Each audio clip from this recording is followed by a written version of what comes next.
দলবদল করে নতুন দলে যোগ দেওয়া সাংসদদের বিরুদ্ধে কড়া অবস্থান নিল তৃণমূল কংগ্রেস। লোকসভার স্পিকারের সঙ্গে বৈঠক করে ২০ জন সাংসদের বিরুদ্ধে ডিসকোয়ালিফিকেশন পিটিশন জমা দিলেন অভিষেক বন্দ্যোপাধ্যায়। ইডির তলবের পর আজ স্পিকারের সঙ্গে প্রায় ১ ঘণ্টার বৈঠক করেন অভিষেক বন্দ্যোপাধ্যায়। বৈঠকে উপস্থিত ছিলেন সৌগত রায়, কল্যাণ বন্দ্যোপাধ্যায় ও মহুয়া মৈত্র। অভিষেকের দাবি, তৃণমূলের প্রতীকে জিতে অন্য দলে যোগ দেওয়া সাংসদদের বিরুদ্ধে সংবিধানের ১০ম তফসিল অনুযায়ী ব্যবস্থা নেওয়া উচিত। তিনি বলেন, শুধু সাংসদদের ২/৩ অন্য দলে গেলেই মার্জার হয় না, রাজনৈতিক দলের ২/৩ সিদ্ধান্ত প্রয়োজন। আলাদা ব্লক, আলাদা দলনেতা বা চিফ হুইপের দাবিও সংবিধানসম্মত নয় বলে মন্তব্য করেন তিনি। স্পিকার তাদের বক্তব্য শুনেছেন এবং দ্রুত বিষয়টি নিষ্পত্তির আশ্বাস দিয়েছেন বলেও জানান অভিষেক। চার্টার্ড ফ্লাইট বিতর্ক প্রসঙ্গে অভিষেকের কটাক্ষ, কেউ লিখিতভাবে ইকোনমি ক্লাসে যাতায়াতের নির্দেশ দিলে তিনি তা মেনে চলবেন। কুণাল ঘোষের মন্তব্য নিয়ে প্রকাশ্যে কোনো বিতর্কে যেতে চান না বলেও জানান তিনি। এখন নজর স্পিকারের সিদ্ধান্তের দিকে। সংশ্লিষ্ট সাংসদদের ভবিষ্যৎ নিয়ে কী পদক্ষেপ নেওয়া হয় সেটাই দেখার।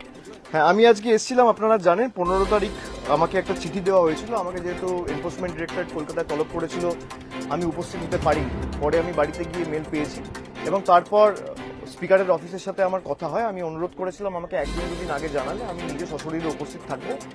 আমি পরশু দিন ওনার অফিস থেকে মেল পেয়েছি, আমি আজকে এসেছি এবং বিস্তারিত প্রায় ১ ঘন্টা আমাদের কথা হয়েছে। আমি লোকসভার তৃণমূলের দলনেতা হিসেবে পৃথকভাবে ২০টা ডিসকোয়ালিফিকেশন পিটিশন আজকে মুভ করেছি।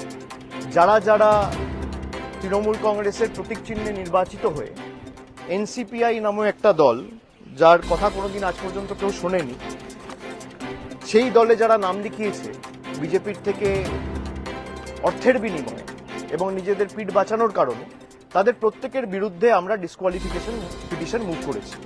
আমার সাথে আজকে সম্মানীয় সৌগত রায়, কল্যাণ বন্দ্যোপাধ্যায়, মহুয়া মৈত্র ছিল। আমরা ৪ জন স্পিকারের সাথে দেখা করেছি এবং আমরা আমাদের কেস খুব স্পষ্টভাবে রেখেছি। সংবিধানে যে ধারাগুলো রয়েছে, বিশেষ করে 10 শিডিউলে পয়েন্ট নাম্বার 2A আর পয়েন্ট নাম্বার 4, সেখানে স্পষ্টত লেখা রয়েছে যে আমি যদি অন্য কোনো রাজনৈতিক দলে যাই বা ভলেন্টারিলি পার্টির আমি মেম্বারশিপ গিভ করি, তাহলে আমার ডিসকোয়ালিফিকেশন হতে বাধ্য। তো আমি যদি তৃণমূল ছেড়ে এনসিপিআই চলে যাই, যেটা তারা দাবি করছে, তার মানে তারা তৃণমূলের সদস্য আর নয়। তাহলে তৃণমূলের সদস্য পদ যদি চলে যায়, এমনি ডিসকোয়ালিফিকেশন হবে। আর দ্বিতীয়, তারা যখন আত্মপক্ষ সমর্থনের কথা বলছে, তখন বলছে আমরা 2/3, সুতরাং আমাদের মার্জার হবে। এখানে 2/3 কি? 28 জন বা 29 জনের মধ্যে যদি 28 জন 29 জনও চলে যায়, তাহলেও সেটা মার্জার নয়, যতক্ষণ না 2/3 of the political party decides two merge. দুটোই সংবিধানে লেখা রয়েছে। এবার কে সংবিধানের পক্ষে আর কে সংবিধানের বিরুদ্ধে, সেটা মাননীয় অধ্যক্ষ প্রমাণ করবে। সংবিধানে লেখা ডিসাইড করবে। সংবিধানে যে লেখাগুলো রয়েছে, আমরা স্পষ্টত 10 শিডিউলের যে পয়েন্ট এবং এই 10 শিডিউলের এই পয়েন্ট নিয়ে যে একাধিক সুপ্রিম কোর্টের জাজমেন্ট রয়েছে, সেটা আমরা আজকে স্পিকারের কাছে উপস্থাপিত করেছি এবং তিনি এগুলো বিস্তারিত দেখেছেন। তিনি আমাদের আশ্বস্ত করেছেন যে আবার তিনি খুব শীঘ্রই আমাদেরকে ডাকবেন এবং আমাদের কথা তিনি ধৈর্যের সাথে শুনেছেন। আমরা আমাদের কথা রেখেছি। আমরা বলেছি এদেরকে ডিসকোয়ালিফাই করতে হবে এবং যে সেপারেট ব্লকের কথা বলা হচ্ছে, সেপারেট ব্লক বলে কিছু হয় না। 91st অ্যামেন্ডমেন্টে খুব সম্ভবত 2003 সালে এই সেপারেট ব্লকই উঠে গেছিল। সেপারেট ব্লক বলে, সেপারেট গ্রুপ বলে কিছু হয় না। তারা যে আলাদাভাবে পৃথকভাবে চিঠি দিয়ে বলেছে আমাদের আলাদা দলনেতা, যেটুকু আমরা সংবাদ মাধ্যমে দেখেছি, আলাদা চিফ হুইপ, আলাদা ডেপুটি লিডার, এসব হয় না। তারা সংবিধানটা পড়ুক। সুপ্রিম কোর্টের ভুরি ভুরি জাজমেন্ট রয়েছে, যেখানে স্পষ্টত রায় রয়েছে যে মার্জার তখনই হয় যখন 2/3 political party decides two merge, নইলে সেটা মার্জার হয় না। আমাদের পয়েন্টগুলো বলার ছিল।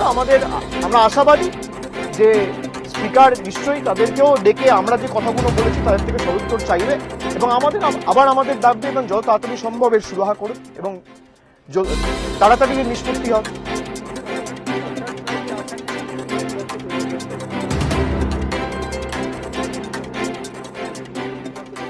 যারা বলছেন আমি কিসে আসছি, কিসে যাচ্ছি, প্রত্যেকে নামছি, তারা যদি লিখিত দিয়ে দেয় অভিষেক বন্দ্যোপাধ্যায় ইকোনমি ক্লাস যাবে। আমার পাশের সিটে যদি কেউ বসে, যেটা আমার সাথে অনেকবার হয়েছে, আমার লিগাল ওপিনিয়ন নিয়ে এটা করা। কল্যাণ ঘোষ আমার সহকর্মী, সে যদি আমার বিরুদ্ধে বলে আমি তার বিরুদ্ধে বলবো না।